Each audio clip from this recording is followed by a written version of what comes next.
नमस्कार, स्वागत है आपका बिहार समाचार में। तो बिहार में बाढ़ ने तबाही मचा कर रख दिया है।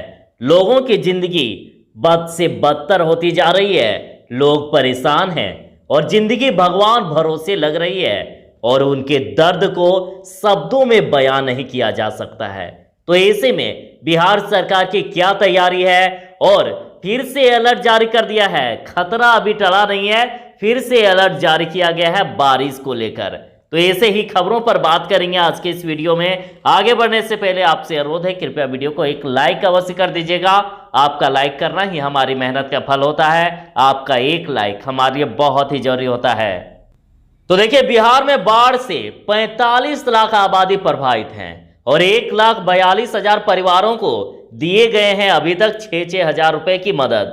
तो राज्य में बाढ़ का प्रकोप निरंतर बढ़ता ही जा रहा है और बाढ़ का पानी राज्य के 14 जिलों के 110 प्रखंडों की 1012 पंचायतों में घुस गया है और इससे 45 लाख लोग प्रभावित हो चुके हैं। आपदा प्रबंधन विभाग के अपर सचिव रामचंद्र डू ने शुक्रवार को प्रेस कॉन्फ्रेंस में बताया कि बाढ़ पीड़ितों के लिए राहत एवं बचाव कार्य युद्ध स्तर पर चलाए जा रहे हैं। उन्होंने बताया कि बाढ़ पीड़ित 1,42,000 परिवारों के खाते में 6-6 हजार रुपए की सहायता राशि भेज दी गई है और इसकी सूचना भी SMS के माध्यम से परिवार को दे दी गई है और शेष परिवारों के खाते में शीघ्र ही राशि भेज दी जाएगी। और गोपालगंज से खबर आ रही है कि 24 घंटे में दूसरा नाव हादसा हो गया है और बेकुनपुर के परसोनी मलाही की घटना बताई जा रही है। हादसे में 5 लोग डूबे हैं, जिनमें से 3 के शव बाहर निकाले गए हैं, वहीं 2 की तलाश अभी भी जारी है।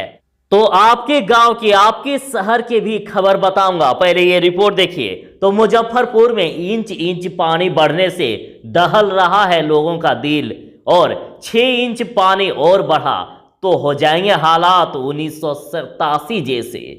लोग काफी डरे हुए हैं, काफी सहमे हुए हैं। थोड़ा सा अगर 6 इंच पानी और बढ़ गया तो 1987 जैसे हालात देखने को मिल सकते हैं।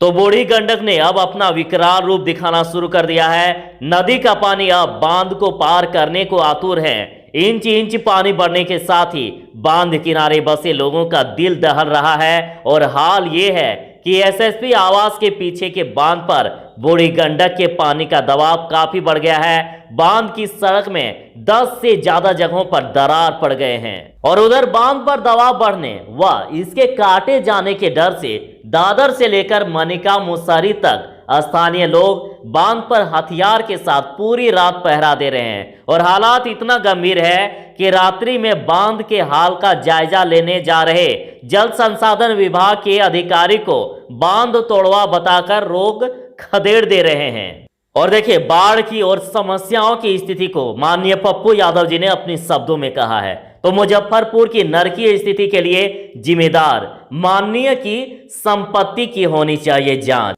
तो पूर्व सांसद व जन अधिकार पार्टी के राष्ट्रीय अध्यक्ष राकेश रंजन उर्फ पप्पू यादव ने गुरुवार की रात बोचहां में कहा कि मैंने 19 दिनों से कभी बांध पर तो कभी बाढ़ से गिरे घरों की छत पर, कभी बाढ़ पीड़ितों के तंबू पर हूं और पूरे राज्य में लगातार लोगों के दुख दर्द से रूबरू हो रहा हूं। पटना हो या मुजफ्फरपुर, नरक की जिंदगी है और बाढ़ पीड़ितों के बीच ना राशन है, ना जनरेटर है, ना चापाकल है, ना शौचालय और लोगों को भगवान भरोसे छोड़ दिया गया है। और पूर्व सांसद ने सरकार और विपक्ष दोनों पर आरोप लगाते हुए कहा है कि आम जनता की इन्हें कोई सूद नहीं है। मुजफ्फरपुर शहर की नरकीय स्थिति के लिए जिम्मेदार माननीयों की संपत्ति की जांच होनी चाहिए। तो एक तरफ तो बाढ़ से परेशानी है ही और ऊपर से देखिए जोरदार बारिश से भी कई सारी परेशानियां सामने आ रही है।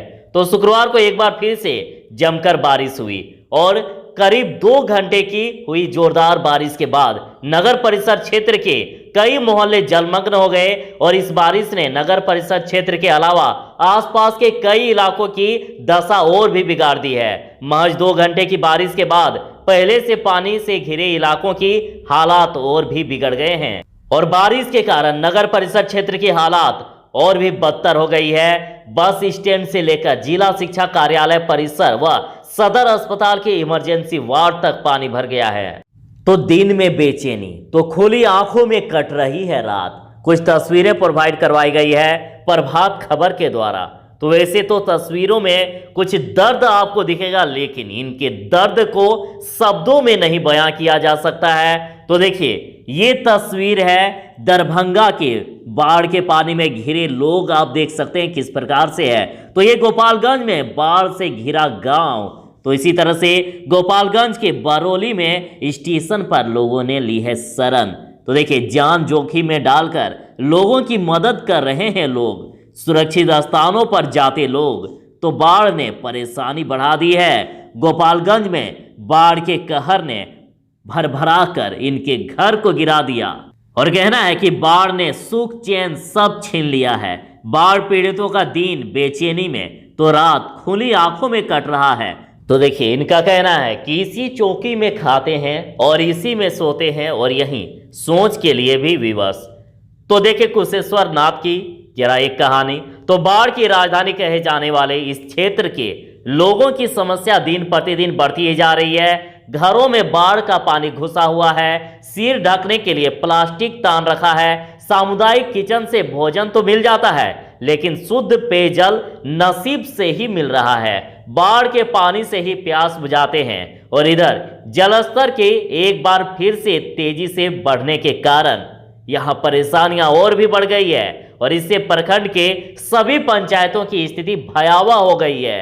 घरों में पानी रहने पर कई लोग चौकी के ऊपर चौकी लगाकर रहने को मजबूर है।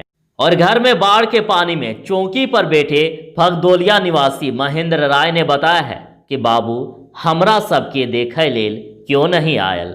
बाढ़िक पाइन घर में घुसल छे, एही चौकी पर खाए छी आ सुते छी। सोच का लेल नाव ने भेटे छे, तखन एही चौकी पर सोच का लेल विवश भय जाय छी। और कई अन्य लोग भी अपनी समस्या बता रहे हैं, जैसे कि घर में ही चौकी लगाकर रह रहे हैं, चापाकल डूब जाने के कारण बाढ़ के पानी में ही खाना बनाना पड़ रहा है। और देखिए, अन्य ने बताया कि आकाश में हेलीकॉप्टर देखा तो आस जगी, लेकिन वह भी निराशा में बदल गई। राहत का पैकेट जिसे मिला वह लिया और नाव नहीं रहने के कारण कई लोग अपने घर में ही कैद रहकर रह गए। और इस समय उन्होंने कहा है कि सिर्फ भगवान पर ही आस लगाए बैठे हैं। तो अन्य लोगों ने अपनी समस्याएं जाहिर की है। देखिए, कहना है कि छोटी सी झोपड़ी बनाकर परिवार के साथ रहते हैं। जिनके पास मवेशी हैं, वे मवेशी को लेकर उसी झोपड़ी में समय गुजारते हैं। पीड़ितों का कहना है कि अंचल से महज एक प्लास्टिक ही मिला है। सामुदायिक किचन से भोजन मिल जाता है। बारिश होने और बिजली कड़कने पर झोपड़ी में ही सबसे अधिक डर लगता है।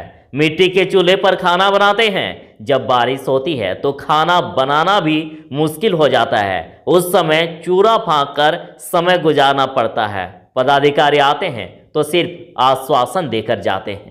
तो इस तरह के हालात अभी बने हुए हैं भरेन मुसरी, महादलित टोल, चौकिया, लक्ष्मणिया, कुंज भवन, बसबरिया, ये सब जगहों की।